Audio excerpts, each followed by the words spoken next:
إذا أردت الفرج السريع من الله أكثر من قول لا إله إلا أنت سبحانك إني كنت من الظالمين، تفرج عنك الهم والغم. فقد نجى الله تعالى نبيه يونس عليه السلام من بطن الحوت بسبب هذا الدعاء، فقال تعالى: قال ايه ربنا بعد ده؟ فاستجبنا له ونجيناه من الغم.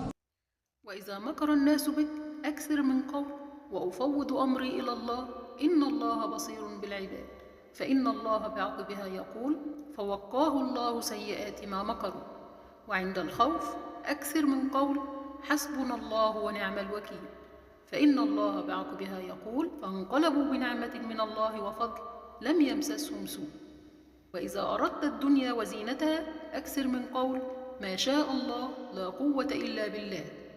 وإذا أردت طمأنينة القلب حافظ على الذكر فبه تطمئن القلوب، ألا بذكر الله تطمئن القلوب.